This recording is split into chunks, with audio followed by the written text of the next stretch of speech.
Good afternoon and welcome back to one of my Ask Me Anything sessions that I do on Twitter every now and then when I'm interested to see what you guys are up to or if there are any questions you want me to answer. I apologize in advance for the mess. I am moving back to Sydney and so I have my life in several boxes, so excuse that. My questions are over there, so I will be reading from that. If you want to, you can follow me on Twitter, and I now have a Parler account with the same username, just at EllieMelly, so feel free to stalk me over there. I am not copying my tweets from Twitter onto Parler. I am actually treating that more as a friendly conversation, so if you want to have more of a chat than normal, join me over there for, we'll call it more like a relaxed conservative chat rather than the forest of nightmares that is Twitter. So here we go, I'll just go and read from the start. So Slade asks, can Superman outrun the Flash? Why do you guys continuously ask me this? I'm not a comic book girl, I am sorry. I'm just gonna say what I always say, and no, actually I have no idea what I answered last time. I'll pick Superman because I don't know. Feel free to correct me in the comments. I am sure that I am wrong. The Marto Institute asks, can the Broncos win this? So, again, I know absolutely nothing about football. I don't even know which type of football the Broncos are playing. So I'm going to say sure and hope that's the right answer. Andrew, I hope there's some more political questions. That would be better than sports questions. Less is about tennis, then I can answer them. Andrew Close asks, why do ex-politicians receive lucrative pensions? This is a good question. While being employed in new careers, is this not double dipping? This has been, first of all, great question. This has been one of my pet hates for a long period of time. In any other job, once you complete your job, you're given a nice handshake and you walk out, and that is the end of that. I don't see why the public should continue to pay for our politicians long after they leave their positions. Now, it might be a case that you could argue that a prime minister or a premier may have difficulty finding a job and therefore can receive a pension for services to the country, but if at any point in time they then receive a new job and new gainful employment, then that should basically be the end of the pension they receive. So I think if we're in a time of economic depression and everybody in Australia is struggling, these lifelong pensions that our politicians are receiving for, frankly, bugger all, should definitely be one of the first things to go. Alfred E. Newman, I probably just set the entire political class upon me with that, but I don't care, it is the correct answer. Alfred E. Newman asks, what are your goals for the next 5 to 10 years? Well, considering how many apocalypses that we have had without any notice at all, I would say my goals are to survive, for one, and to try and forge a career in business out of whatever is left as we go through, particularly the economic problems that Australia is going to be facing, and also the very worrying geopolitics that are lining up across the globe. We may not have much of a say at all in our future for the next 5 to 10 years. It's potentially something that we will be swept along with the tide rather than being the masters of our own destiny, which is a shame, because when I grew up it was all about the era of be whatever you want to be. This time it may be act as best you can with what you are being presented with. So if it was up to me, I would definitely like to pursue my writing more, particularly as a career option, but we'll see how that runs out. I'd also like to go back to drawing again. I did do a lot of drawing in my youth and that's kind of fallen by the wayside, but yeah, I'd like to pursue my writing. Ladybird asks, where and what is the code of conduct accountability for politicians? It appears that they are all in the job to set up a mega money-making scheme and never held accountable for the chaos they create. I'll answer part 1 before I go to part 2. So the answer is elections are meant to be the accountability for politicians. Unfortunately, when you have the two major parties essentially running unity tickets on some of the most destructive politics possible, such as our wayward renewables venture leaving us tied to China's enterprise, then we are unable to use our elections as a form of mediation and a judgment in this fashion, particularly now that we no longer have the first past the post. We have preferential voting, which means that if the two major parties are preferencing each other, it is extraordinarily difficult for minor parties to come up and challenge the decisions that the major parties are making, which essentially leaves them unaccountable. And our other problem that we have is that bureaucracy, rather than politics, is behind most of the political decisions that are being made. And there is next to no way for the public to punish bureaucrats for the bullshit that they get up to in their free time. And if it was a business, or if we ran our country more like a business, then of course you'd be fired if you didn't hold your promises, or if your promises turned out to be extremely bad ideas. And that is a form of reform that will require the people who are currently in power to get behind if we want to see any meaningful accountability in our political systems. These royal commissions that we have are more of a waste of money, and if anything, they give even more money to bureaucrats to answer their own accusations, which is a bit like asking the Spanish Inquisition to investigate itself. It's never going to bring you anything meaningful in a reply. So it's a great question. I can't solve that from here. That is going to require some kind of major shift in accountability and morality from our politicians, and I'm not sure there are many there who are prepared to look at themselves and improve the system, thus cutting them out of the deal. Part 2 of your question was, why has the Australian Constitution been kicked to the curb? And the answer to that is relatively easy. Power. Once people in positions of power can get away with wielding more influence and power itself that was ever intended, it's very hard to get them off that little trip they go through.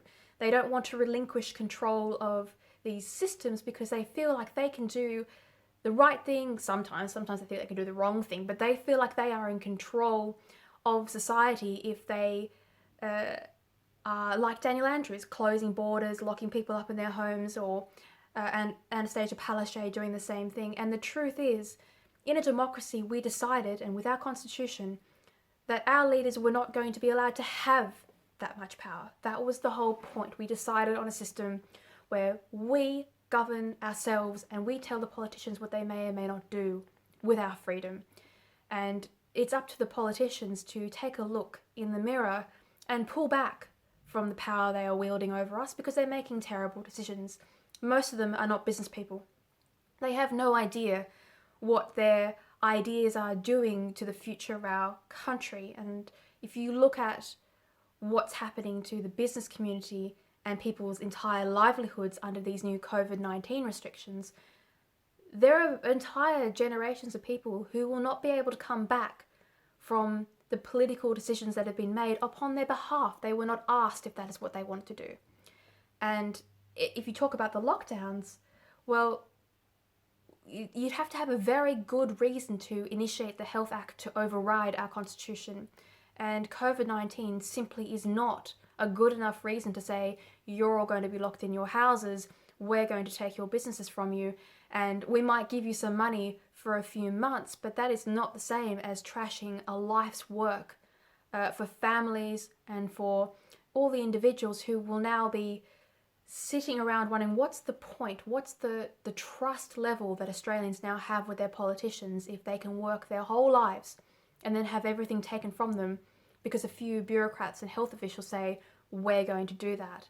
That's not how our society is meant to work. And it's a major mistake from both the Conservatives and Labor to think that they have that right to determine our future. And it has left us very vulnerable to foreign powers who are perfectly happy to use a form of tragedy for the economy as an opportunity to climb higher on the global stage to the detriment of everybody. I hope that answered your question. That was a bit longer than I meant to be. You can tell I've been locked up for a while. My word count is higher than usual. Polybard asks, oh, there's a few questions. First up, does Daniel Andrews eat bat soup for breakfast? I'm not sure that's a real question. Will I receive a social distancing fine if I go to the footy, but I'm wearing my Black Lives Matter scarf? And will it make any difference if it's hand knitted? What if my Aboriginal nan knitted it? This is more a question petulantly asked about the double standard that we are seeing, particularly from Dan Andrews, where it's fine for Marxist protesters in Black Lives Matter or Refugee Lives or Extinction Rebellion to take over our streets during a pandemic, but heaven forbid you want to go to a social engagement or operate a business. That's strictly not allowed. So you're asking me the tally of your virtue signals, will a scarf get you in?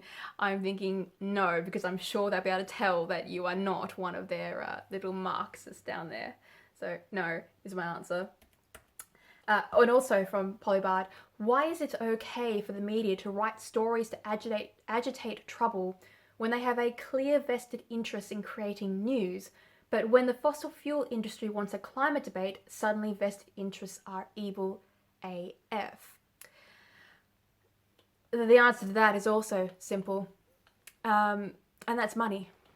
Money is the answer. There is so much of it tied up in the renewables enterprise, not to mention people's political careers. What are they going to say? They've made their entire political platform on how wonderful renewables are, and we're going to completely destroy the energy grid of Australia to make way for this new ideology. Well, to admit that they're wrong is a serious failure of not only their own judgment, but of the political platform which they have decided to run, not to mention people who are funding them.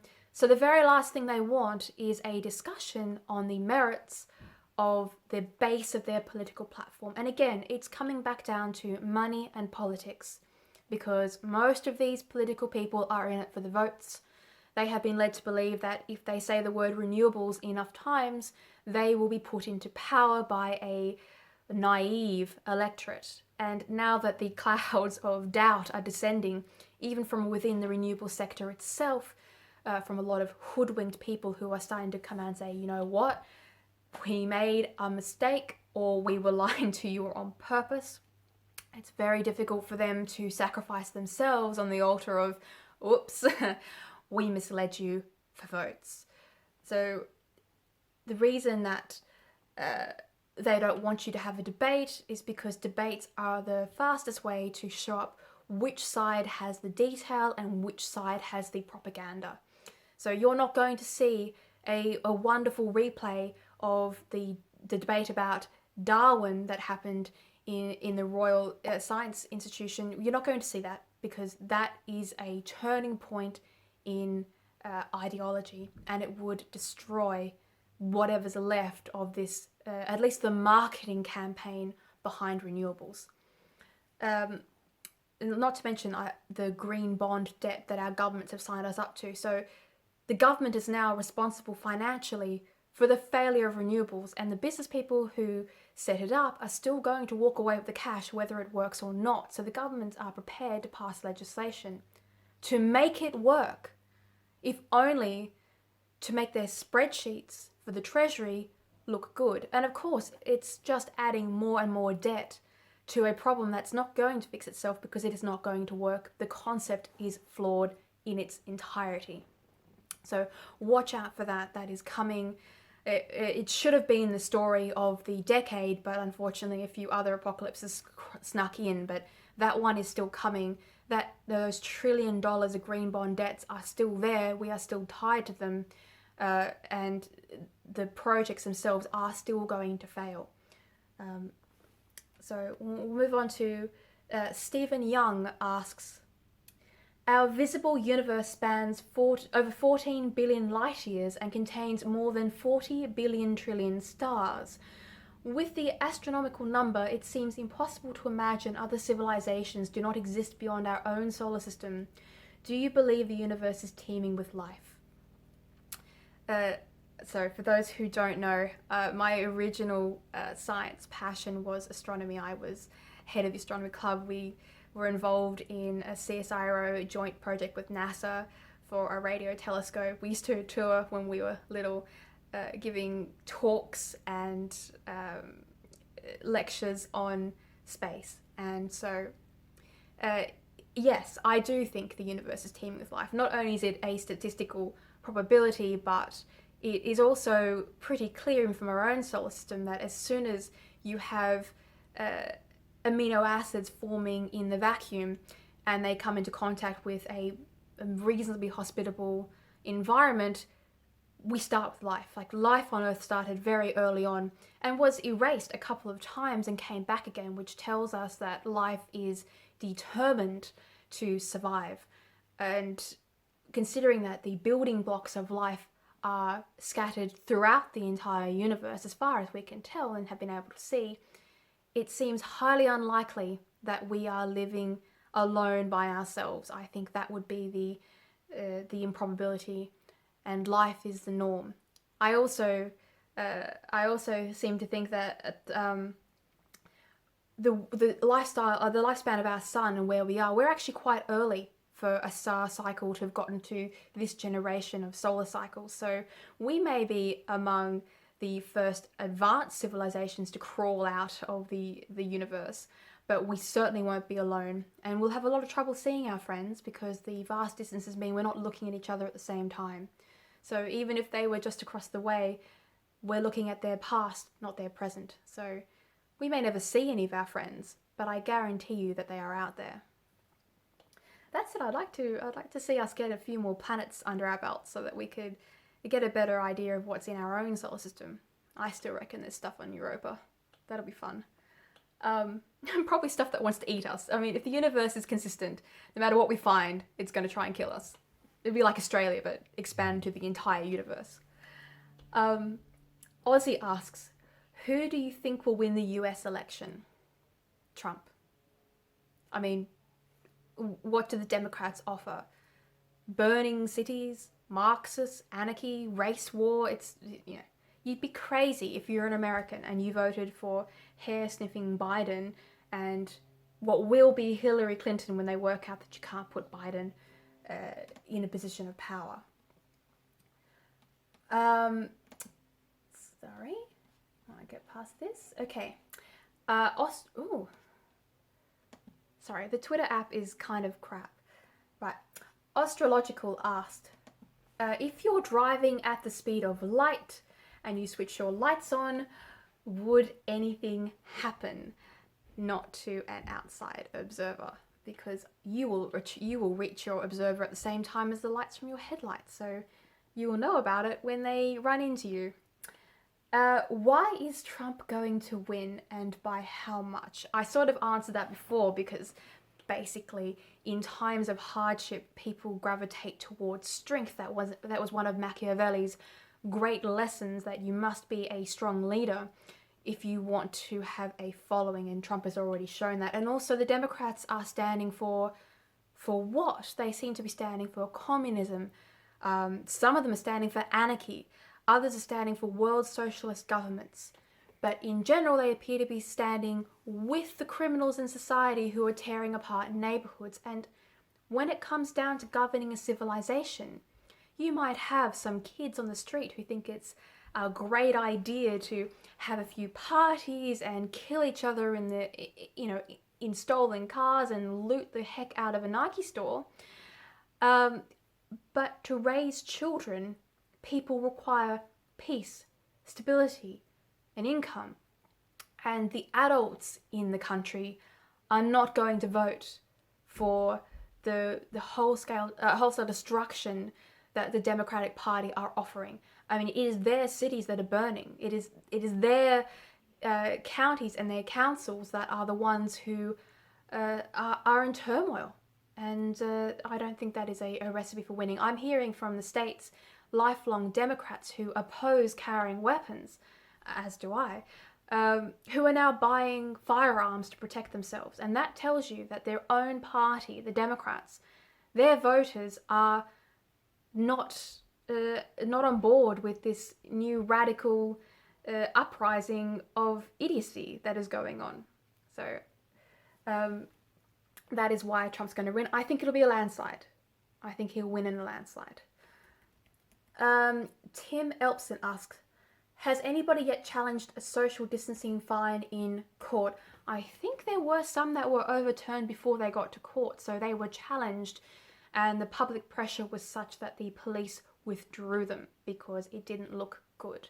There was one just the other week in Queensland where a bar was being fined because they weren't asked to sign at the door and they were playing pool upstairs, and it was pointed out that why should they be charged nearly $7,000 when you have Black Lives Matter not signing on for their protest. So I'm not sure if anyone's actually gone to court. I think they have been largely withdrawn by the people who wrote them. But that would be interesting. If you know about it, please put it in the comments.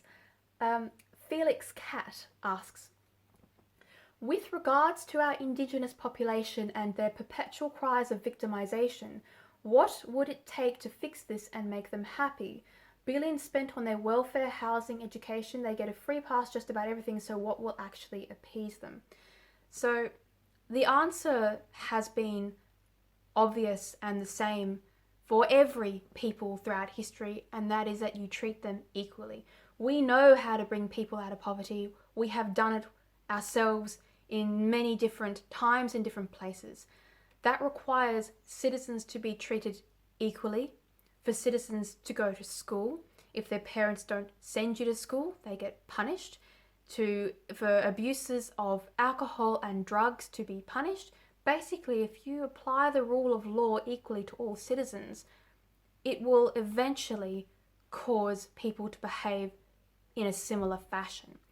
If you continue to allow groups of people to act outside the law, that's never going to improve the situation. I'll put it into the terms of the new Islamic culture that we're bringing to Australia. If you allow parents to marry their children to older men when they're only kids, and you don't punish those parents, that's not going to stop that problem. If you have those parents cutting little girls to appease their basically ancient culture ideas against the law of Australia, you're not going to get rid of that behaviour here.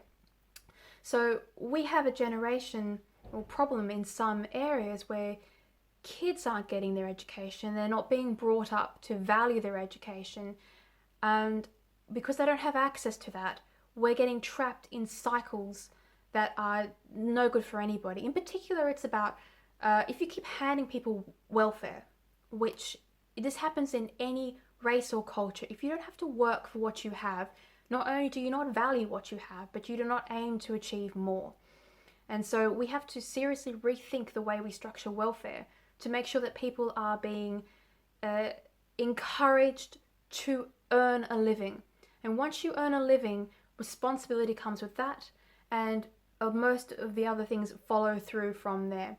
But while ever we are doing nothing but pouring money into the status quo and going soft when people are committing atrocities on their own families, then we're never going to solve the problem.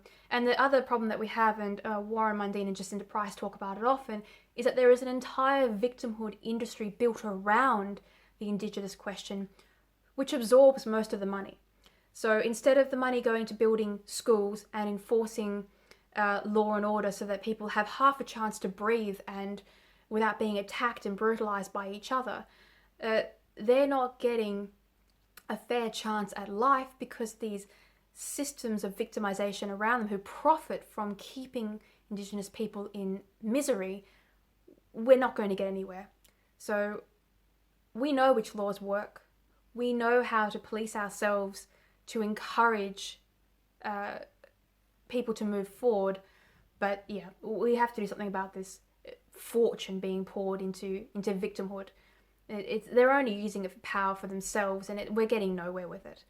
And it's such a shame for those rural communities who try so hard to escape the poverty that they have. And as Jacinta says, it's very difficult if English is not your first language to then continue to make a life in a modern society.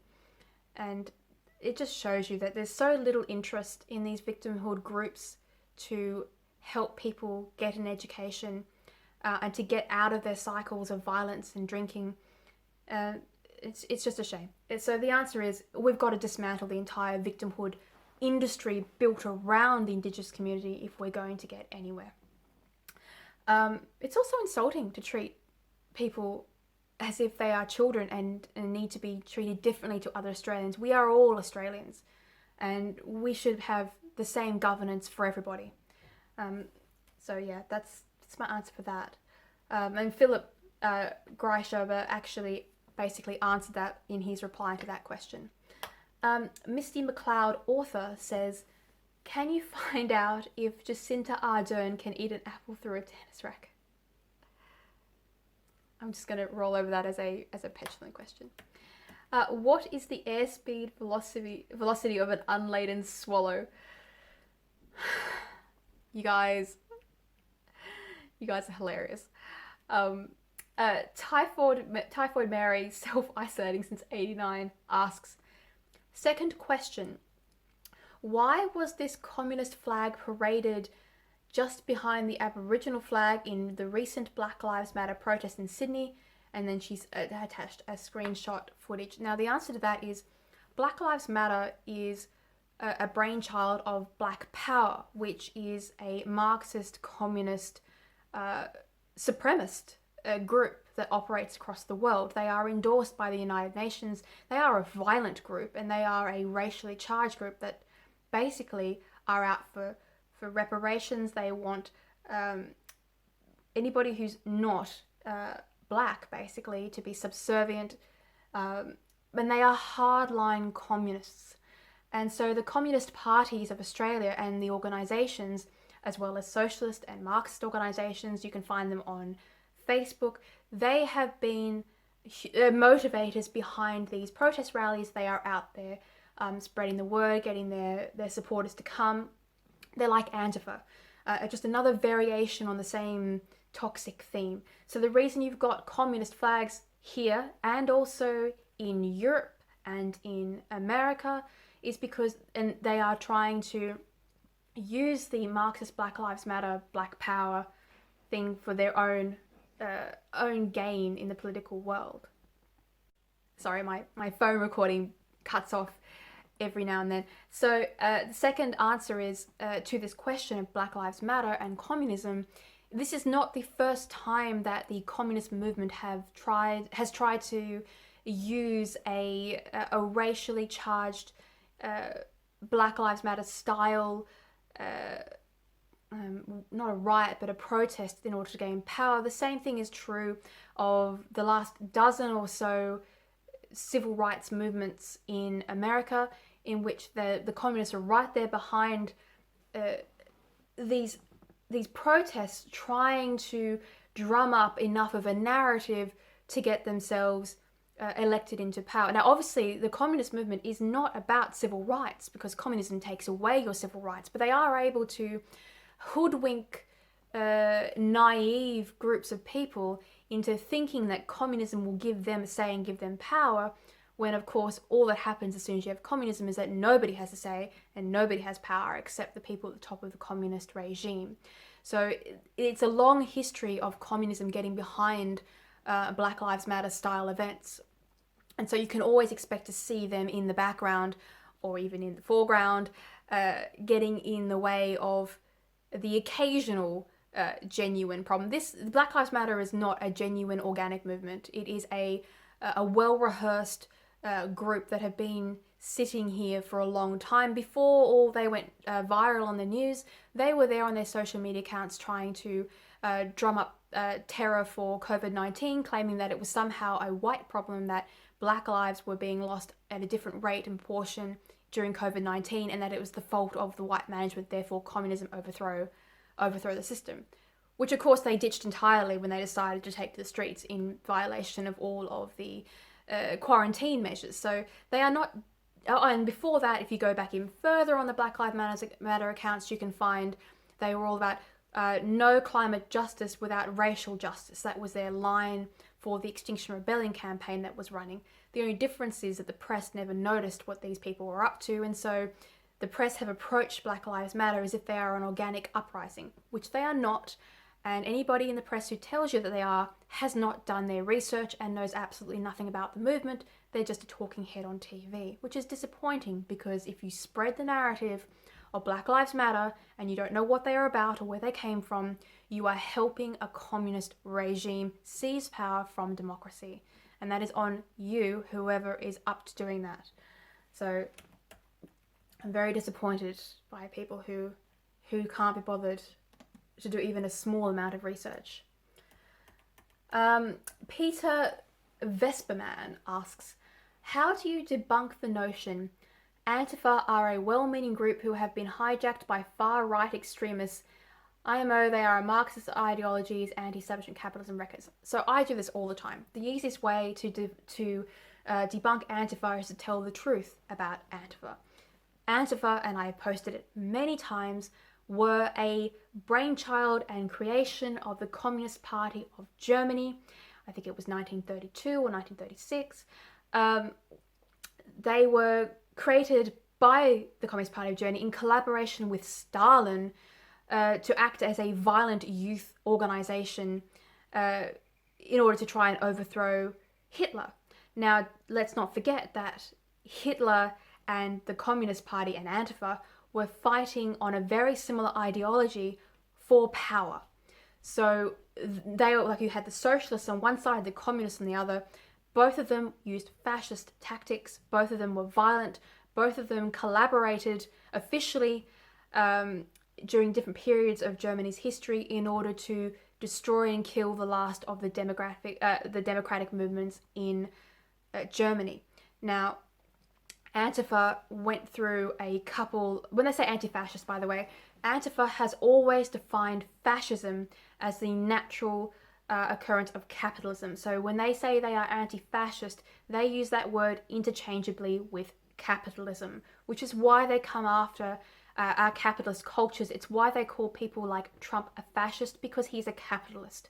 But you and I would not consider capitalism to be fascism. We're thinking Nazi Germany or Mussolini. Now, that is not how AntiFur define fascism, and it's very important that people who talk about AntiFur are aware of how they use their words, because they use them in a disingenuous fashion in order to confuse historically illiterate people, both celebrities and school students, into thinking they are fighting Hitler when really they're signed up to a communist movement that was brainchild of Stalin. And most people would be a little bit remiss to say, yay, I stand with Stalin. So that's really important. You have to point out that if you stand with AntiFur, you're basically going, yep, I'm signed up to Stalin.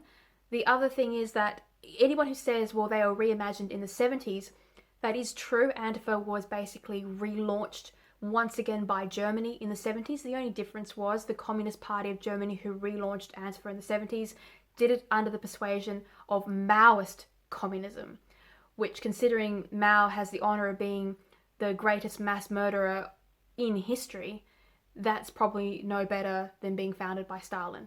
So no matter how you cut it, AntiFur are a violent movement, and you should not be joyously proclaiming that you're part of it, because you are not the Allied forces. The Allied forces fought both AntiFur, communism, and Hitler's fascism.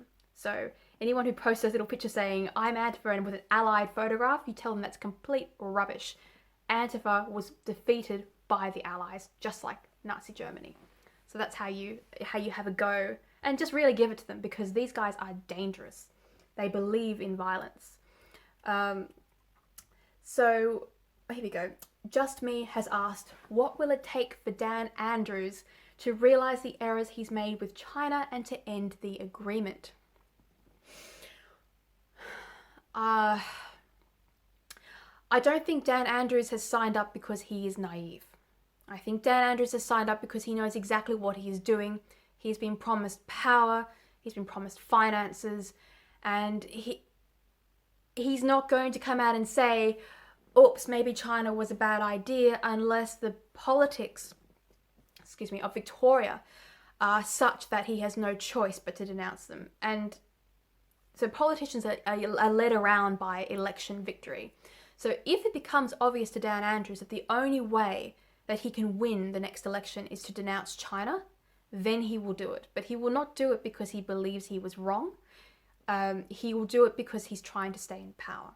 I think Dan Andrews knows exactly what he has done and what he's doing. And if he doesn't, then he shouldn't be in power at all, because he's a complete idiot.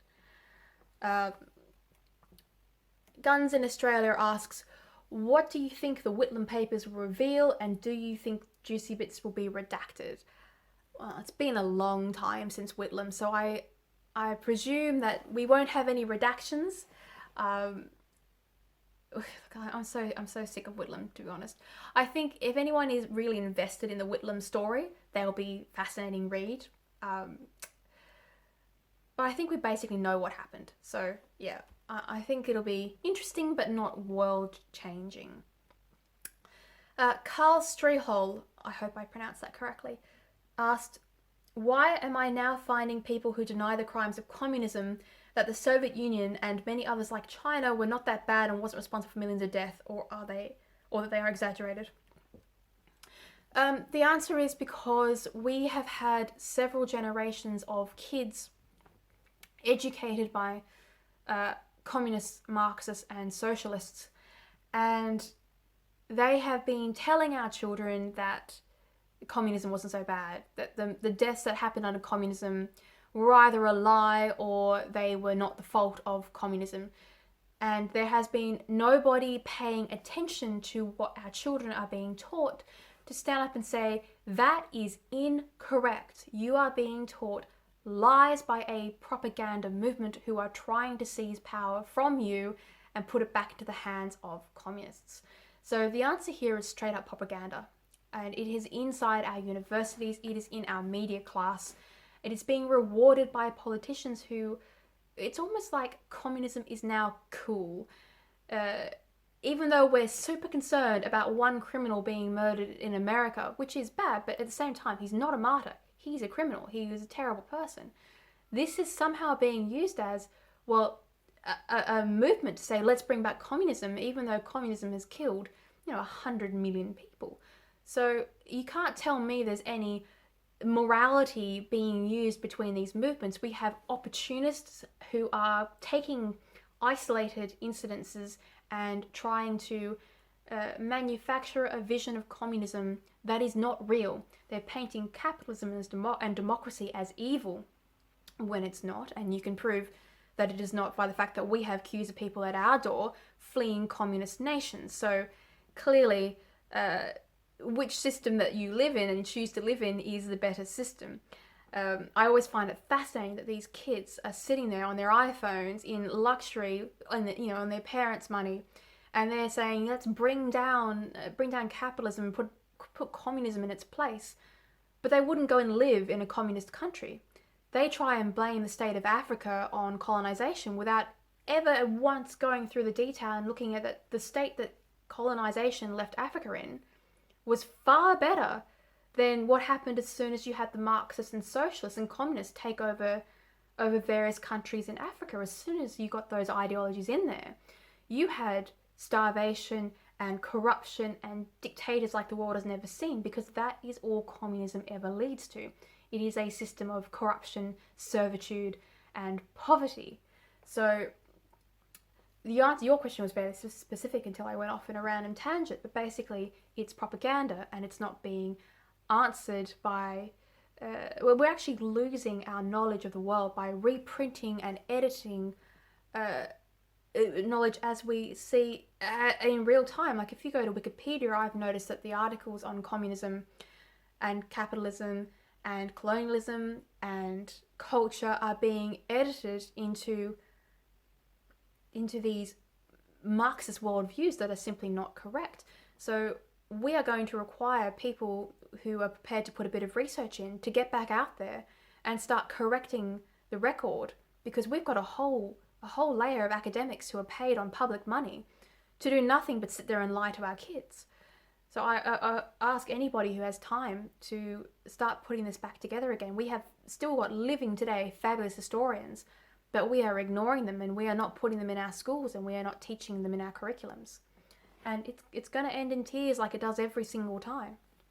And just to point that out, the Marxists who brought about the Russian Revolution were just the same.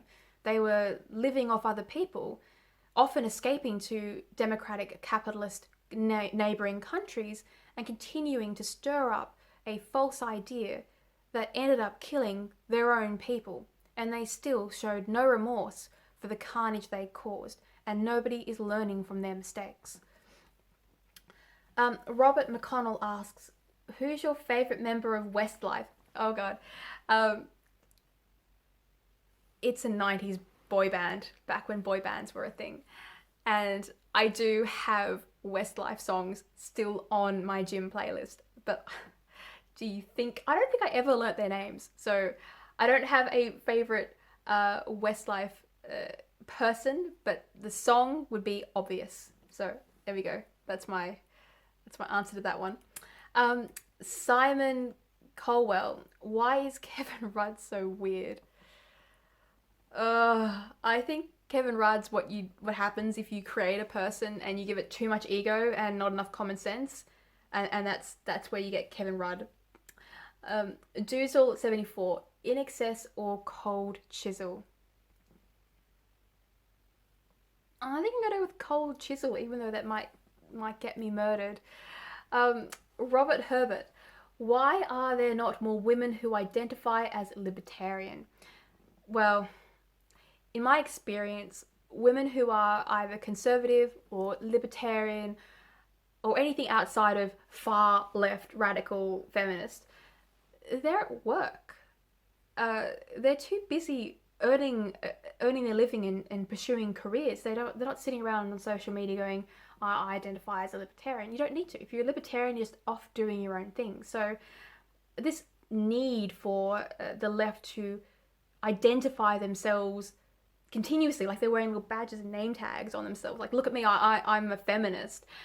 Nobody else does that. That's just the left. So the answer is, there's plenty of women who do identify as libertarian if you were to ask them. And for those who are not politically minded, if you were to explain what a libertarian is, I think you would find that a lot of conservatives are actually also libertarians, or as I like to say, they're libertarians with, with rules. So it's not that they're not there, they're not using it as a virtue signal, if that makes any sense. They're too busy doing real things. And someone said, most are shadow banned on Twitter. Yeah, that's also true. That's also correct. Julian Dempsey says, do you like wild animals, wild birds? Yes. I like to look at them. I like them a little bit less when they are breaking into my house at all hours of the day. I like them even less when they're in my bedroom. But yes, I do like wild animals and wild birds. I particularly, except for I'm not so keen on the wedge-tailed eagles, which attempt to pick up my puppy dogs on multiple occasions. Those can go screw themselves. But I do like particularly the beautiful water birds. We've got the brolgas and the jabiru storks and all the little finches around our house. I do like I like those kinds of wild animals. I don't like the snakes and the spiders and the bats and that sort of stuff. Paul Johnson asks, with the right... Oh, no. Oh, okay. I'm a bit slow today. In response to the bird question, Paul Johnson asks, with the right wine. It's just cruel. Oh, I used to have a lorikeet when I was little. We had a little lorikeet that we found, and it couldn't fly properly. And so we called it Wolfie, after Wolfgang. And we had it for years. And then one day she laid eggs, and we realised that it was a girl, not a boy. So we renamed her Wolfina. So I have had birds before, accidentally.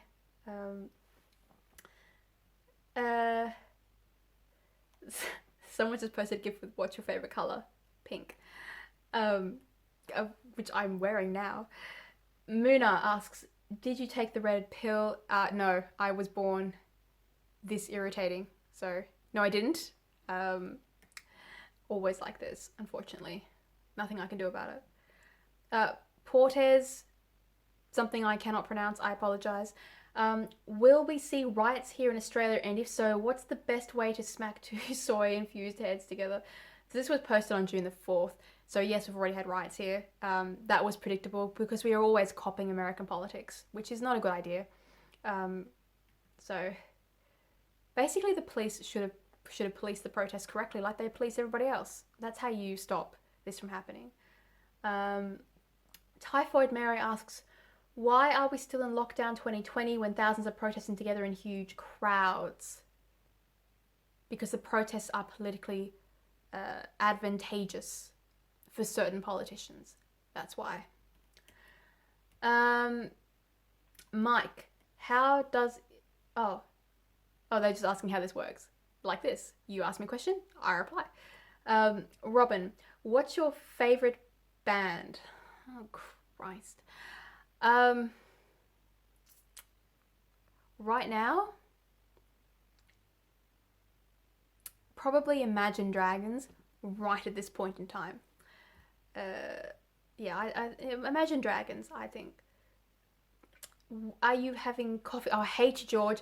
Everyone knows I can't drink coffee at the moment, or ever again. So George has asked for having coffee, which is just cruel. It's just cruel. Cruelty to libertarians to ask that. SJC, have you done much overseas travel? I used to. So back before I was completely impoverished, I traveled to Antarctica. I've done Argentina a couple of times. Canada, which I love. I love Canada. Not Trudeau, but I love Canada. I've been to Italy. I've been to London, but I was very jet lagged. I did the museum there, basically completely out of it. And I think I've been to New Zealand in the just in the lounge in the airport, and I've been to Chile like that as well, but not actually. You wouldn't count that as going there. So yeah, I've done a couple of places, but I definitely like to travel more when the world isn't currently ending. Oh, I've done Japan as well. I went there on a work trip, which was pretty awesome to go to Japan for work. Yeah. Crabby one. I thought I just... What's going on with you, AM? Are you scared, sick, upset, etc.? No, I'm busy. I'm busy moving. I'm busy writing. Doing a little bit more film coming up. So yeah, I'm basically busy. Pablo Knows Best asks, were the policemen who either pinned down or watched George Floyd murdered all white? Well, we now know the answer is the person who did have his knee on George Floyd was white. The policemen watching were not. I think they were a mixture. Robin Knows asks, have you ever met anyone who could understand A.C. Grayling's The Good Book, A Secular Bible? I haven't actually read it, or discussed it, so I don't know on that account, but I shall go and have a look at what you've said, because it sounds interesting. I am myself a secular humanist, so it interests me. Oztaxon says, can Australia extricate itself from our dependency on China? If not, why not? We are pretty good in advertising or wares to the world. Why couldn't we look at the Silk Road domination of our country? Okay, so we've got a problem. We can untangle ourselves from China. It's a big old world out there, and we not only do we have a large country with a very similar modus operandi to China's investment, which is India. We have the UK looking to make itself the new economic powerhouse instead of Europe. And now that it has left the European Union, it's no longer tied to a lot of the restrictive rules that the European Union held on other countries to stop them from being competitive, which is the most stupid and ridiculous thing they ever could have done. And the UK has also been inviting the poor Hong Kong expats to come and move their businesses to the UK, which means we could see Hong Kong moving its businesses all to the UK, which would only increase the UK's hold over the world. And then we've got Canada, we've got America, which is looking to make itself more and more a powerhouse as well, taking over some of what would have been the traditionally Chinese markets. They are now looking at going into manufacturing, stepping up their mining. So Australia needs to be out there right now, replacing China as fast as possible and signing as many trade deals as possible with countries who are open with their trade deals. Now, the EU is a very big problem because with their free trade arrangements come some pretty nasty UN requirements where they want us to be part of the Paris Agreement. They want to control our politics so that we can trade with them, which is not how a trade is meant to work. So if we're going to replace China, we have to do it with countries that are interested in unshackling themselves from this very dangerous arrangement that we've gotten ourselves into with an expansionist communist nation. So the answer is yes, we can. We also need to correct our own society by having a look at whether we can have manufacturing in Australia again. That would require the unions to stop being such pains in the necks, because the unions have destroyed the business for their own union members. They are the highest paid in the world, and we are not competitive in any way, which means at the end of the day, there's no jobs for the union workers, and that is not doing their workers any good whatsoever. So there's an opportunity there to make a wage similar to New Start, but with additional benefits that could work as a factory wage, so that for people who are unskilled, people who are out of work, people who want to start to earn skills and get some dignity back in their lives by working instead of just taking government handouts, we need to have that option on the table to help build the nation back up, particularly in this time of economic crisis that we're experiencing. So it's going to take a mixture of international trade arrangements and also a very strong look at our own workplace laws and our own union systems. And if we don't do it, we're going to be in dire trouble. And you can forget about all of our minimum wages and our regulations, because we'll be in destitute straits. So we have to do it. We have to look seriously at this before it's too late. JustMe. Do you subscribe to the viewpoints of UK social commentator Douglas Murray? Okay. I've been following Douglas for a long time. He is an excellent public speaker. I haven't read all of his work, so I can't say that I subscribe to all of his viewpoints because I don't know them. But certainly I subscribe to most of the viewpoints he has articulated in the sphere of religion, in the sphere of social politics. His predictions about the fate of the culture wars have seemed to be pretty on point. He's prepared to say what a lot of people know to be true but will not actually voice. So by and large, yes, I recommend Douglas Murray. He's an excellent speaker. He's an excellent writer. And yeah, I subscribe to many, if not all, of his viewpoints. CJM, what state or territory are you from? I'm from New South Wales. KKP, do you even realise what female Australian accents do to me? My accent is weird, so I'm not sure if that counts for me. CCP Virus, with a photograph of Captain Cook, asks, where are the planted bricks coming from? This is to do with the pallets of bricks that were left in the streets that AntiFur in the US were just picking up and using to throw into businesses. And that has been my question. I can't answer it because I don't know. Because if you can work out who was leaving pallets of bricks for the streets, you would surely be able to find out which organisations are funding the violence inside these AntiFur Black Lives Matter rallies. So that's a great question, and I hope that there are people out there working on an answer, because the devil is always in the detail, and this sort of thing leaves a trail of paperwork. This is what you need in order to catch people inciting violent riots. So let's hope they're looking at it. Dino, which country has the best model of democracy? I'm going to say Australia and or the UK.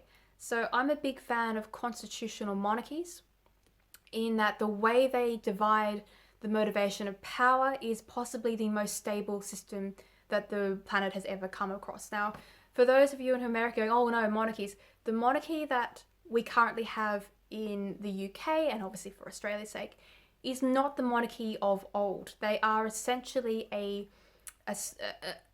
they basically act to ensure that no political power can exert power over the will of the people. That's their only real reason to exist. So the monarchy has to uphold the will of the people, or the people will remove them. So their motivation behind power is to uphold the people's power. Now, because the monarchy can't write any rules or legislation, them being in power doesn't exert any power over people. They only have power over politicians, and the only power they have is to sack politicians and send them back to the public vote. So that little circle is a mechanism that stops dictatorships from taking hold. Now, you only need to use that once in 100 years, but that once in 100 years is enough to save a nation from, 50 to 60 years of tyranny. So what we see there with a constitutional monarchy is an exceptionally tight and restrained system of power. So it still has all the benefits of a republic. It is essentially, and many scholars call constitutional monarchies republics with a safety net, because that is what they are. You are an independent nation. Your politicians draft rules. You vote your politicians. The only difference is that there is someone sitting on top going, hey, you, dictator, person who are trying to ignore public opinion, you can leave the room and we're going to go back to election. That's all a constitutional monarchy is, and I think it is the best system that we have ever come across, and possibly ever will come across. It would be mad to replace it with anybody else. Also, you can't corrupt a monarchy in the way you can corrupt a person. So if you try, and there's talk from goddamn Turnbull over here to replace it with replace Australia's politics with a republic, and of course, if you have a Governor General acting without the backing of a monarchy system, you can pay off and manipulate individuals with exceptional ease. It doesn't provide you with the protection against a political uprising. Whereas the monarchy, its entire family and institution is on the back of people's opinion. And so their only motivation is to maintain the public's preferred system of government. So that's why it works. It's a very unique, it's a unique situation that makes it work. America, you can see, works with a republic, but at the same time, they very nearly fell into the same problem that republics across the world have, which is dictatorships being taking hold from bureaucracy. So you have the deep state in America, which, if you didn't have a character like Trump coming along when he did, you would have been in serious trouble. Because you don't have anybody sitting over the top like an adjudicator going, right, that's enough, it's enough, go back to the polls and try again. You don't have that. So the American Republican system works on the foundation that the people of America are able, and its judiciary systems are able to hold it to account, and it very nearly lost control of it. We may even see it lose control if someone like Biden or heaven forbid AOC, when she gets old enough, gets into power. Then you'll understand what the value of a constitutional monarchy actually is. As I say, plan your political systems to deal with someone like Kim Jong-un, not to deal with a nice person, because they have to be robust.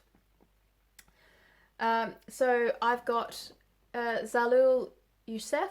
I apologize if I pronounced it wrong. I'm terrible at languages and everything. Should I go to the beach this summer or save my money? With the lockdown, I do feel going to the beach is going to be pointless. You can go to the beach. The beach is free. Well, at least it's free in most places. So I'd say go to the beach. Sunlight is good for getting rid of the virus. So go to the beach. It's great. Inepti Graculi. Oh, I apologize.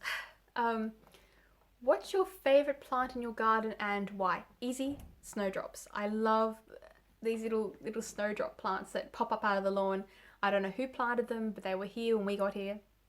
I've got 3 of them, and they have these beautiful little white drop flowers that come out. I just love them. They're my favourite, which probably makes me ridiculous, but they are my favourite. Snapback AU. How would you describe the Morrison government's home builder economic stimulus program? A disaster in concept. A disaster. It's just, I'm still bewildered that anybody decided that was going to be a good idea. Because it's not a good idea, it's a terrible idea. So, I mean, if you wanted to give money to the building industry, it should have gone hand in hand with helping to rebuild the homes of the people who lost them in the bushfires. Because you've got all these people up there living in tents and caravans who the government has abandoned. So why not, if the government's going to pay for these grants, why not put it into helping the people from the bushfires who you ignored, while also funding that other business venture. Why would you give it to people who have enough money to rebuild their entire house? They don't need a government handout.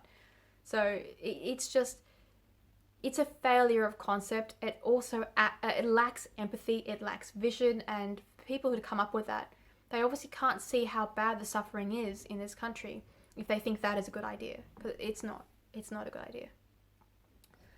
Aaron Burrows, picnic in the park or barbecue at home? I like both. I like to go out and have, lay the mat down and just have a drink on the lawn or near the beach. I love that. But also we have wild barbecues at home where people light bonfires of petrol instead of diesel, and it just goes, we have crazy barbecues. So both. Right. I had another one of those. Yeah. Is Twexit CCP Virus asks, is Twexit, which is the Twitter exit, a positive step for Conservatives, or is it vacating the battlefield? The last one. So, look, it may be necessary for Conservatives to regroup in a different platform, especially if our voices are erased entirely. We will need somewhere that we can continue to exist and talk to each other in order to continue with our work and to not be silenced entirely. But that doesn't mean that we should be leaving Twitter. So Twitter is a social media, it's where the culture wars are taking place. So if you cede ground on Twitter and leave that to the left, then they will take that as a permission to be emboldened and to continue coming after you in every platform that they can find. And considering the internet is how people do business and how people exist, you cannot have the left kicking people out of basically life because they don't like your politics. And that is happening. People are being erased from their businesses, from YouTube, from Facebook, from payment gateway services like MasterCard are ejecting people so they can't even take money for their work anymore. So we can't leave the battlefield of the culture wars. It's far better for everyone if we stand our ground and fight and show Twitter that the bulk and the mass of opinion is actually against this woke cancel culture mentality. And only then will Twitter, which is a business-minded platform, only then will they change their opinion. If their user base changes, then they will have to change. So that is how you enact real change, and that's just by sheer discussion. So my advice is for people on Twitter is to stand your ground, learn to act inside the rules of Twitter so that you are less likely to get banned, because there are still guidelines that Twitter can't walk over without getting in trouble legally. So long as you are careful with Twitter, you have a cause to start getting them in trouble, particularly with these court cases pending about their own behavior. Try and hold your temper on Twitter. Stay in the fight. Otherwise, what happens is those kids on Twitter end up on your streets and they're tearing down your cultural heritage because they think that they are in the majority. So stay on both. That's my belief anyway. Besides, you have to leave me out of the culture wars by force. I refuse to lose. Dinosaurus, what a great name, asks, do you think that normal, average people will reach a breaking point in Western societies and lash back against the radical Orwellian movements? Yes, I certainly do. So the thing with European cultures is that we are extremely tolerant of bullshit. We will stand and let all manner of rabble happen around us, but if it gets to the point that you manage to upset a European culture because you have taken over their ability to do business, their freedoms, their children's futures, you will regret it. Because when Europe starts fighting back against these communists who are in our systems, the Europeans are going to win. There's no doubt about it. The European culture, when it's enraged, is very strong. I mean, look at poor little UK, who managed to turn the tide of the World War simply because it refused to give in. It refused to go away. So my answer is yes, but at the same time, I don't want us to get to the point where the average citizen has to defend their democracy.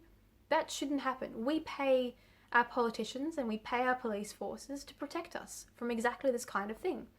And the best way to stop basically a civil war from starting up is to make sure that as a politician, you are protecting people from these destructive, violent movements.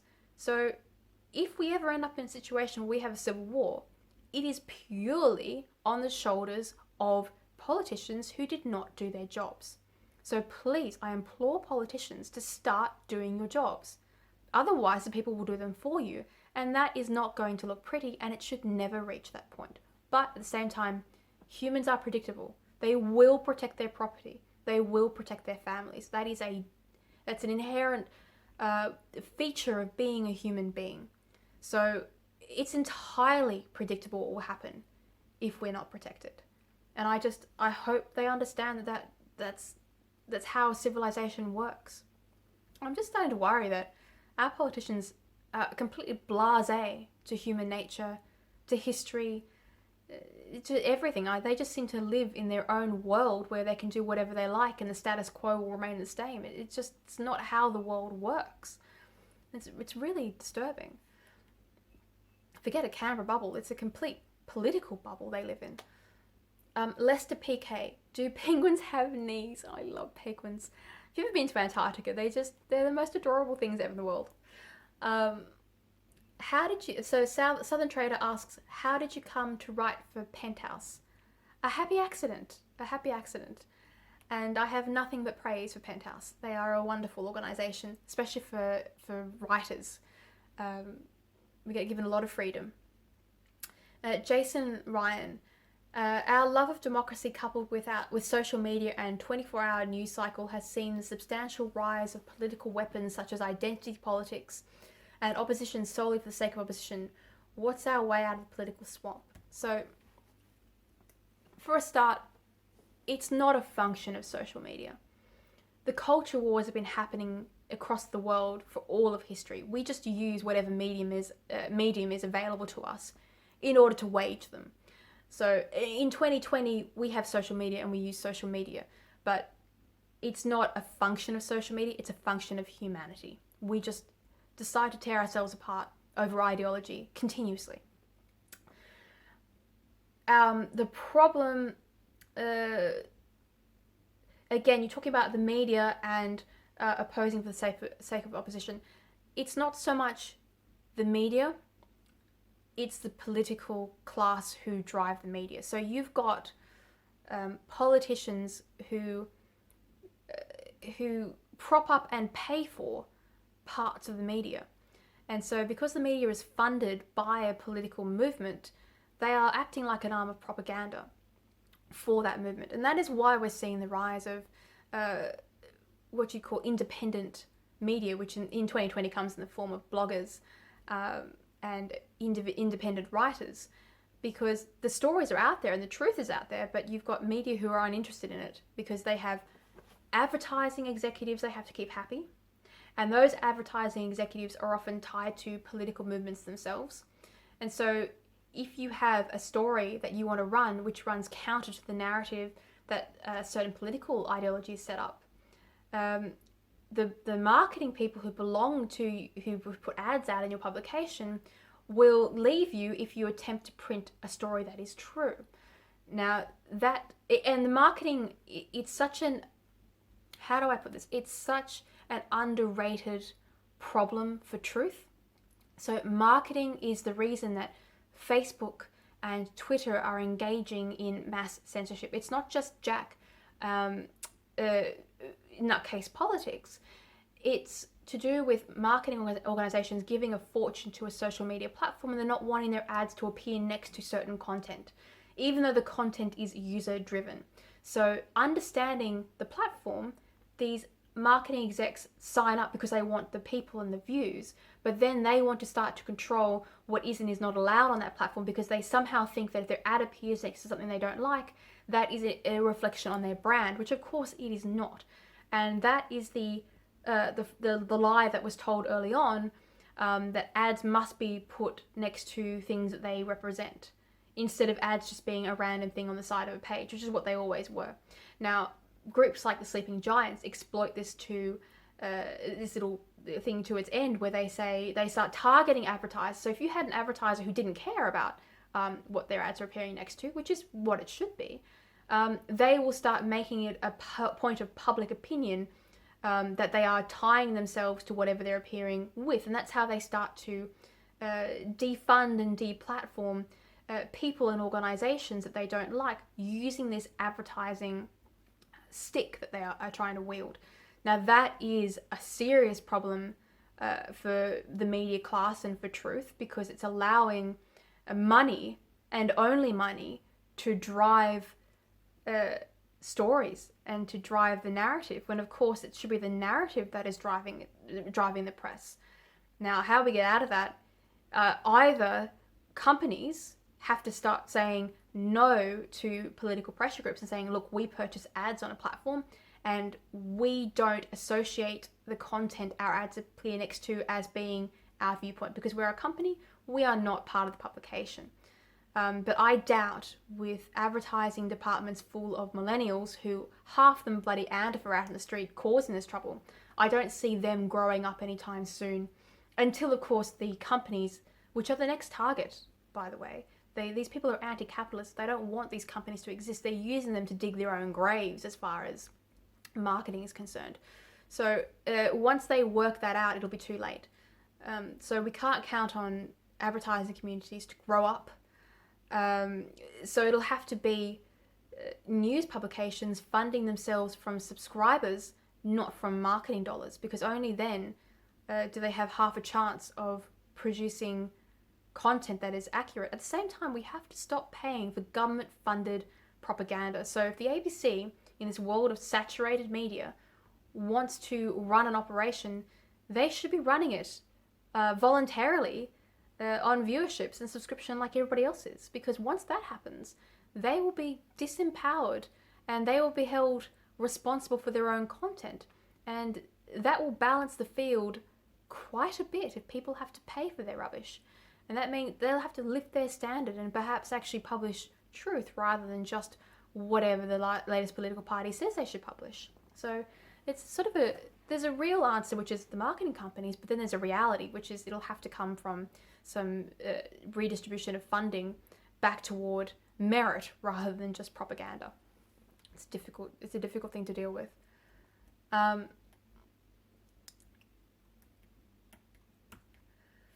My Disney side is Donald asks, is it reported that George Floyd was being arrested for using counterfeit money? If he wasn't breaking the law, and then he would not have been arrested and would still be with us. Well, yeah, it's true. If you are engaging in criminal behavior, then you are putting yourself at risk of these situations. And so there was an even better example of a black man who was shot in a car, and the claim is that he was unarmed. Now, when you go into the story, the reason he was pulled over was not because he was black. It was because his car was reported as being stolen. It was reported as being stolen because he had he had basically, it was a deal between a drug dealer and the car, and the drug dealer who had given the car in payment for certain drugs had reported the car as stolen. So not only was it to do with drugs and crime and car theft, you have this, the police are approaching the situation knowing that the people involved are already hardened criminals. So there is a responsibility on people to behave better, generally behave better. Another problem with the police face over in America is everybody's armed. Everybody could be carrying a deadly weapon. And so in Australia, our police aren't approaching the general public with the same kind of fear of force that you get in America. And so culturally, it's very difficult to know that you have to approach what might be a very dangerous situation and what could happen to it. So yeah, it's a very difficult question. But the answer is yes, there is an element of personal responsibility and cultural responsibility going on in these instances. And what we never report is the violence against police. The press is not interested in reporting how many police are injured and killed on the job from the violence they experience from criminals. You know, we only ever see the other side, which, considering how much they deal with, they do a good job. You know, they do a good job. Jerry Roger Writer says, how are intruder defense laws construed in Oz? For instance, if I took a baseball bat to an unarmed intruder. So our laws are ridiculous. In America, you're allowed to defend yourself and your property.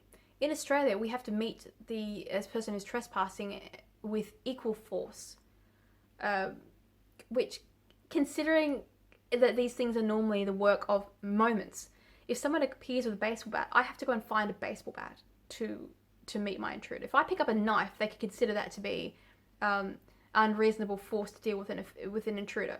They don't take into account that I'm a girl and he might be a guy. Or if it's ridiculous. I think if you are breaking into someone's house, that's it. You lose your rights to that, and people should have the right to defend their properties and their family. It's just our laws are wrong, and I don't know how we're going to fix them.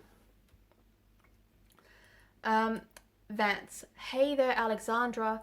Why do you think we constantly keep bitching about any elected government and yet we keep electing them regardless? For me, it seems like many don't want accountable for their own lives, per others making decisions for them. Okay, so the answer is it's not really the population's fault. We have very little control over. We have a dual system of politics, which is what we have. We don't have any control about the representatives that get put up for election. We don't have any control over the policies that these people put up. Every election, we're essentially given two choices. Would you like to go Labor or Liberal? Now, when you have a situation where Labor and Liberal are copying each other's policies, you don't have much of a choice of what you can vote for. Now, in the past, we had minor parties with more of a chance to get elected because of the way we didn't have preference voting, which meant that if either of the two major parties screwed up, there was a risk that an independent party could get into power and start, or at least into certain seats, and to start making life a misery for the main parties. Now, that is what used to hold major parties account for their actions. And of course, neither major party liked that little security check there, so they changed the rules so that minor parties couldn't really get any power. That is what we have to undo. If we want to have accountability in our political system, we have to allow the threat of minor parties to be a significant one, because it's the only thing that worries major parties and keeps their policies on track. Terry Vogel asks, can you please name 3 political commentators, journalists you consider independent or neither left nor right? Well, that's pretty hard considering that all journalists and political commentators by definition are commentating from one side of politics or the other. And I don't think there's anything wrong with being on one side of politics or the other. So if I'm going to name 3 political columnists and journalists that are neither left nor right, my answer is I'm going to name nobody. Because as far as I can tell, nobody deserves that. They are all on one side of the fence or the other. And before you come back at me and say the ABC are all hardcore left. So don't bother with that. There used to be a journalistic class that were reading the news that were considered to be, even, but that's not there. I mean, the closest journalist you could say to the centre is probably Andrew Bolt. Now, you will disagree with that, but he is very much, if you take traditional politics, a centrist with his positions on most topics. So I'm just going to go with Andrew Bolt, which will enrage you, but tough luck. Joe Willis, you've said before that feminism is unnecessary and that all races have some advantage and access to success. Therefore, do you think white straight men are inherently superior to women and people of colour? So first of all, I did not say that feminism is unnecessary and that all races have some advantages and access to success. So I said that third and fourth wave feminism are toxic and sexist and backward thinking ideologies. I am an egalitarian, and I consider that some of the primary driving forces of original feminism were more that of egalitarianism, and that in today's world of 2020 in the West, there is no role for feminism because feminism is basically anti any woman who is not a radical left-wing Marxist shill. So that's what I actually said. All races have some advantage and access to them. So I don't treat Australians as independent races, right? I treat Australians as Australians. You're all an Australian citizen. and every Australian citizen has equal rights and opportunities afforded to them upon their birth. That's the whole point of our system. That does not mean that everyone is born with the same amount of stuff. It means that if you work hard, you are guaranteed an education by the state, and with your education, you have the opportunity for employment and to change your status in life. That is the purpose, and that is the point.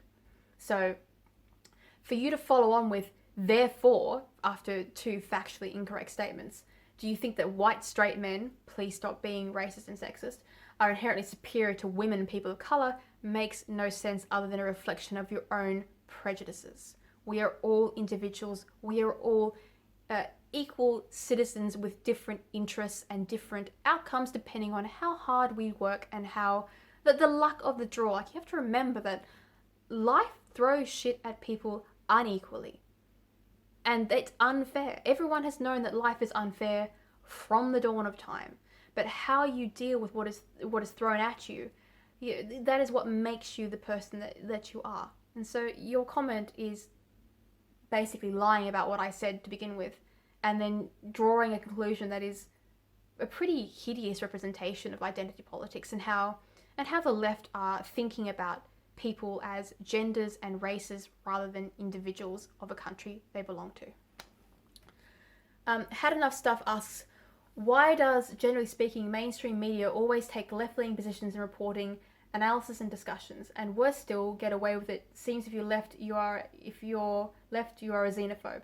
I already answered that before. I'm sorry about that. Same thing. It's to do with politics, marketing, driving our social media platforms. But as a side note, mainstream media isn't dying because of social media. Mainstream media is dying because it dropped its standard of quality and started just not telling the real stories. I mean, the reason that people go to Twitter instead of a news outlet is because the news outlet is censoring the truth and people know it. And so they go and have a look what people who are on the ground are actually saying happened. Now, this started in earnest when terrorist incidents were happening, and the press decided to stop referring to them as terror incidents. And everyone knew that if someone shouted Allahu Akbar and took a knife to a group of people, well, that's going to be a terrorist incident. And instead we're being told all their mental health things or just not even reporting them, or they're accidents or incidents. So that's why mainstream media is failing, because they're refusing to tell the truth, and the public know. Public know when they're being lied to. They're not stupid. They'll go to whatever platform tells them the truth. John Shepherd asks, should all people have to earn their citizenship instead of becoming citizen at birth? No. If you're born in the country, you're a citizen of that nation. I have a far greater problem with who we allow to sit in Parliament controlling our laws than who we allow to become citizens. So as far as being born in the country, then you're a citizen, of course. And I'm pretty strong on that if you're born here, you're Australian. Left, right, out. Why is it when you go to Google and type a random number between 1 and 1,000 new cases, i.e. 444 new cases, you always find a news article with that many coronavirus cases? I think that's a statistical outcome on how many articles have been written at how many points in time. Let's try it for a laugh. Okay, so let's try. Here we go. I'm going to try 848 new cases. Let's see what we get. 848 new cases. In New York, June 23, COVID-19 update, 848 new cases. What a neat trick. Well done. That's very funny. Christo, will you marry me? I appreciate the comment. That I'd be a nightmare. Feynman Show, why is the LNP abandoning classic liberalism? Because the party was divided about 15 years ago into these factions who came across the Liberal Party because they wanted to be sitting in power, not because they were conservatives. And the conservative parties who are allowing these people to sit as being elected didn't seem to care. They brought money with them and they brought votes, and so they allowed non-conservatives to sit in the party, and now they've taken the balance of power out of the party. So we basically got people like Turnbull's offspring, and I don't mean that biologically, I mean ideologically, dragging the Liberal Party into essentially Labour light. They're not even traditional Labour. Everyone's gone way too far left. Who is behind Soros? Soros. He is, I keep saying it over and over again, he is a Bond villain. Someone who just likes to watch the world burn because he can. Political thoughts, falling asleep like that. He can be thankful he's not driving a motor vehicle. I don't know what that's in response to. Real tail gunner. How many EC votes will Trump win in this year's historic election? I'm calling it early. He's going to flip New York. MAGA. Don't know how many, but I agree with you that Trump is definitely going to win. Fingers crossed. Running Man. How do you deal with negative comments on here from people who disagree with your opinions? A debate on ideology is healthy, but vile retorts are downright horrible. Do you read all replies or ignore those? Maybe I'm overly sensitive and not possessing thick skin. A couple of things. About that last one, do I read all replies? I try. I try to read all replies, and I apologize if I don't get to your reply, because it's tipped over to the point now where I'm getting 3,000 to 4,000 replies a day, and I lose track. I try, but I have lost track of my comments now. So I apologize if I don't read every comment. I do try. As for nasty vitriol, I am a moderator from the old days of the internet. And so I've dealt with rubbish for such a long period of time that it doesn't bother me at all. What troubles me is not what they say to me, because that's immaterial. It's the rhetoric that is going on out in that society. It's gone from just trolling, which is nasty, but it's mostly harmless, to violence. And the sort of violent comments you're getting out of AntiFur and Black Lives Matter is the sort of commentary that translates to real world violence. So when I started pulling AntiFur apart 3 or 4 weeks back, AntiFur put me on a list, and I started getting proper death threats en masse, and a lot of them. And they would follow me around the internet and start to attack anybody I spoke to. Now, this kind of comments is a worry that the political movements that we're seeing in our society are edging into real world violence and real world destruction and force. And our politicians are not seeing it. They're not recognizing it. And so sometimes when I repost some of these comments, I don't do it for sympathy. I do it because I want people to see what is being said in the dark, what's being sent to people, so that they can look this movement in the eye and understand what sort of people are driving it. And sometimes if you call out certain people publicly, they back away from these depraved comments and thoughts that they allow to fester in their own communities. So I urge people, if they end up on the receiving end of some of this AntiFur stuff and some of these nasty comments that are beyond the pale, that they start to promote them and start to make sure that it becomes common knowledge amongst the social media giants, the behavior of the people they support, so that they can never turn around and claim that they're protecting community standards by allowing these people to continue on with their intimidation and threats. So never worry about me. I'm not worried at all by the rubbish that people send me. I am worried about the movements and how their ideology is shifting.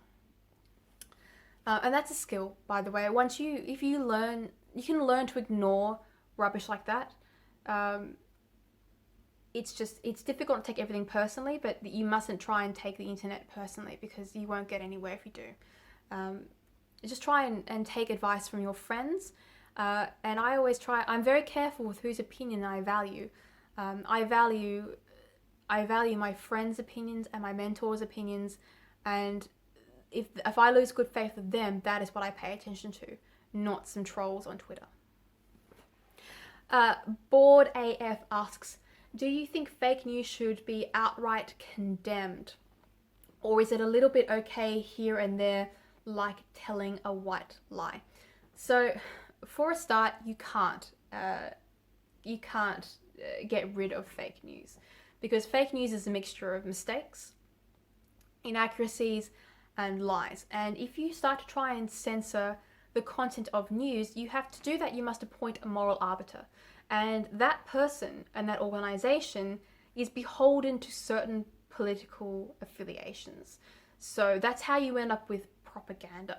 That's how you end up with political arms silencing the press. So you are far safer to live with the environment of fake news than to try and get someone to act as the censor for the news, because that always ends in tyranny. It just does. There's no, power drives people crazy and they can't help it, and at some point it'll be usurped and used against you.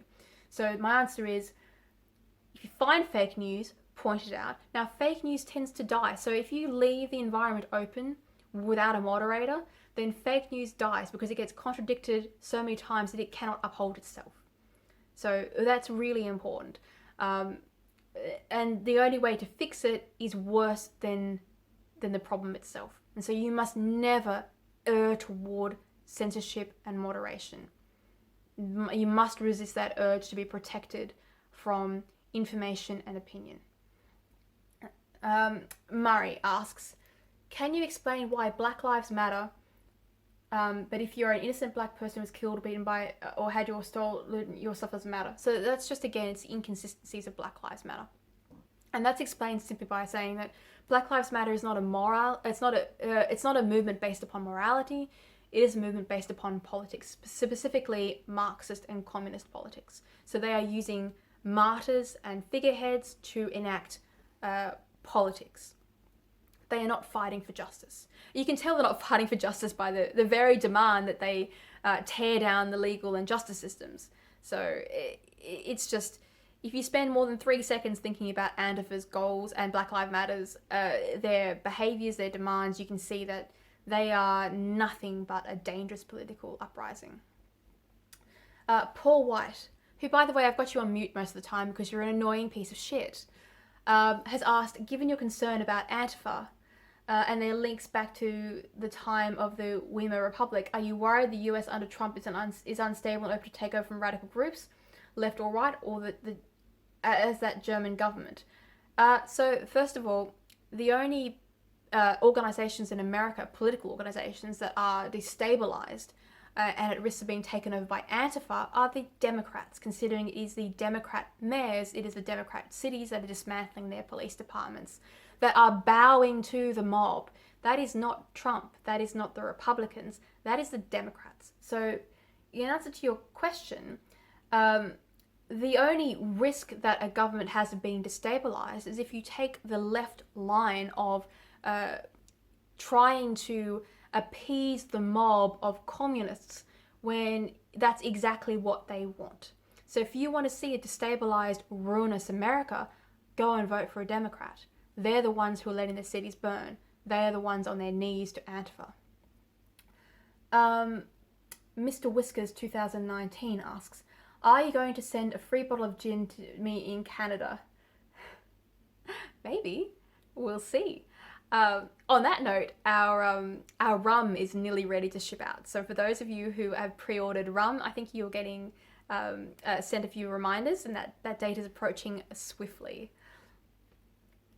Aussie Bob asks, I'm returning to Oz this weekend. Got any jobs available? No one's got any jobs. That is the unfortunate truth. No one has any jobs. So I'm sorry about that. Telemetry Enfield, do you think Chairman Dopey Dan will be knifed in the back by the party purge before next election? It's an interesting question about little Chairman Dan. I think he's dug himself into a pretty significant hole with China. But what will be his undoing is not his dealings with an expansionist communist dictator, somehow. It's going to be how he's handled the Black Lives Matter protest during the COVID-19 crisis. So he's managed to enrage everybody, including Labour voters, by locking them in their houses, harassing them with fines, while allowing thousands to gather in the streets with no regulations and no harassment. That behavior from Daniel Andrews is what is going to undo his leadership.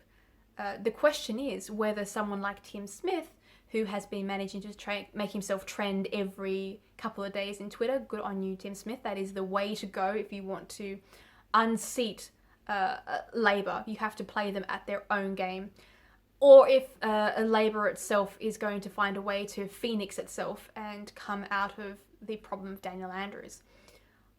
I'm of the suspicion that should the Liberals change their leader to Tim, he has half a chance of this time getting rid of the Labour government in Victoria.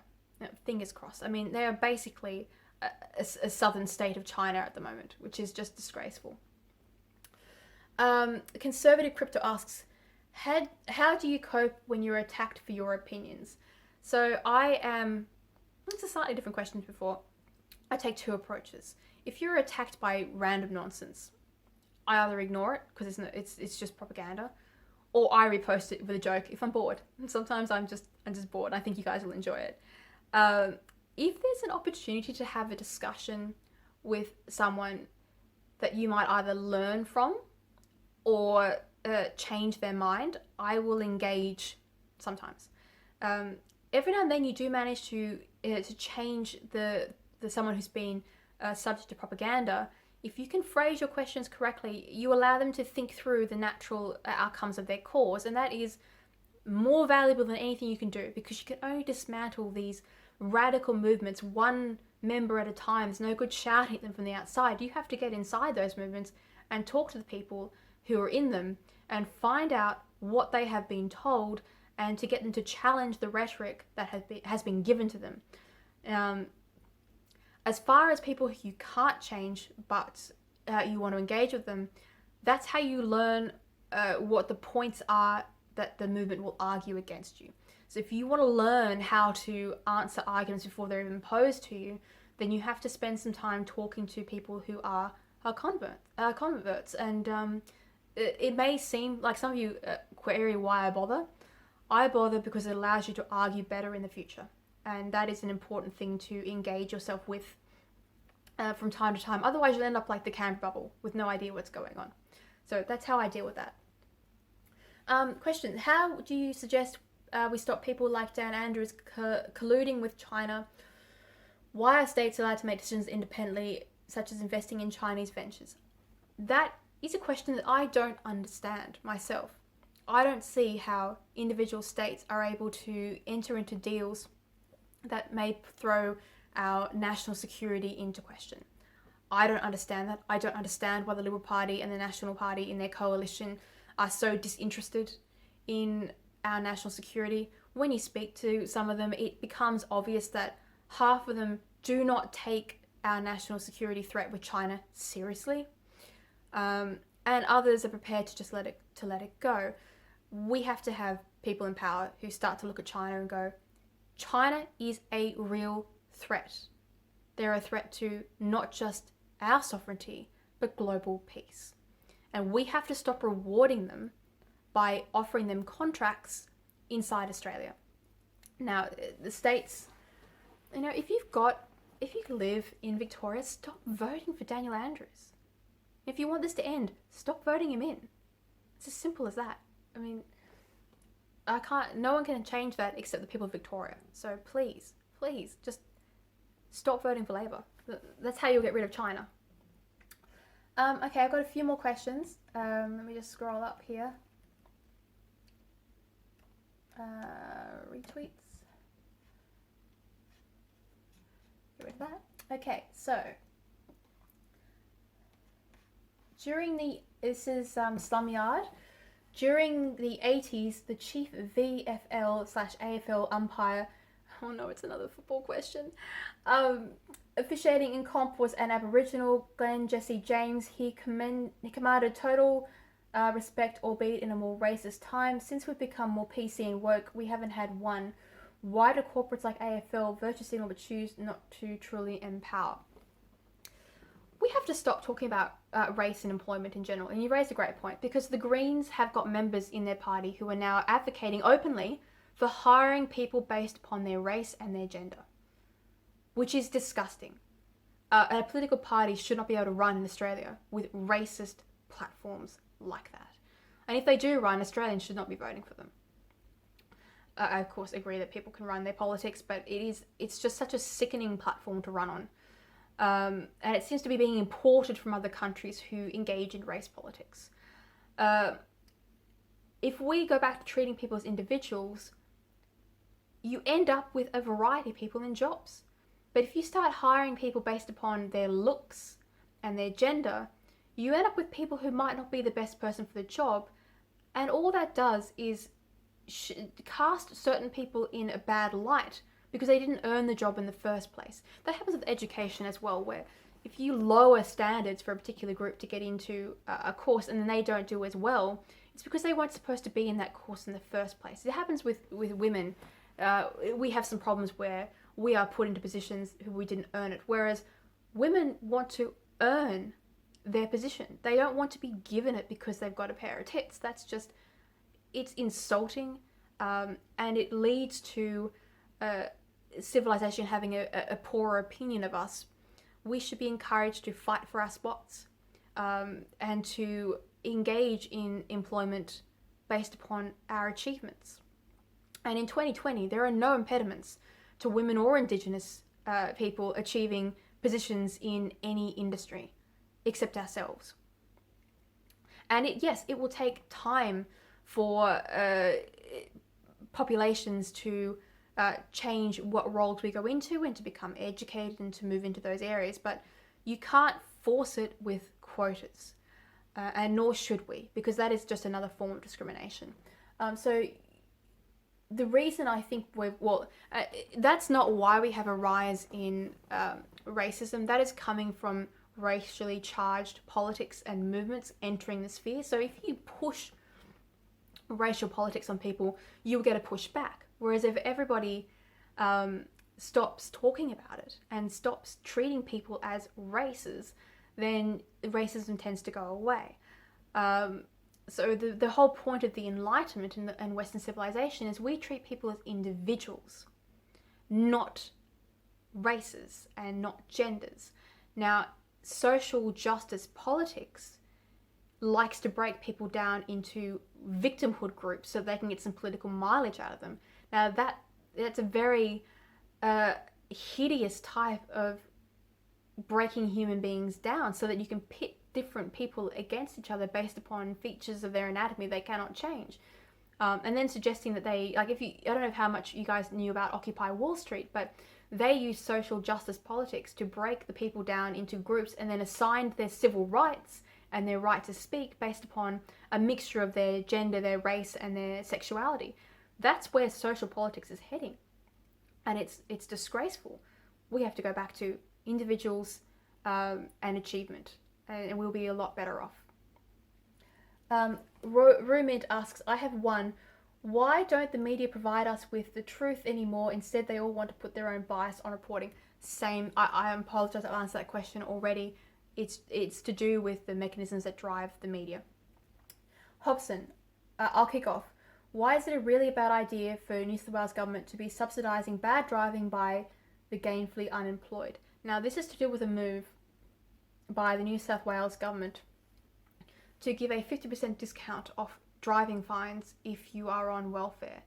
And in summary, it shouldn't happen. Our laws, for a civilization to work, our laws must be applied equally to all citizens. Otherwise, you end up with jealousy erupting between different classes of people. And the very last thing anybody wants is class warfare and class jealousy building inside a civilization. And shame on anybody who starts to play class warfare. It doesn't get you anywhere except into a huge amount of trouble. And that is the end. Not as many funny or petulant questions this time, guys. But thank you for the political questions. They are very interesting and I do enjoy answering them. Again, you can follow me on Twitter. You can follow me on my blog. The links are up in my Twitter account. If you feel like dropping me a coffee, you can go to my Ko-fi account. Thank you for everyone who donated for my last couple of articles. You have helped me with my new laptop, which I had to purchase, so thank you so much. My keys flew off my old laptop, and I thought that might be a clue that I have overused my poor old laptop to death. So thank you everyone for joining me today, and I will be back shortly, and I'll bring you some more discussion about the culture wars that are going on. So thank you and bye.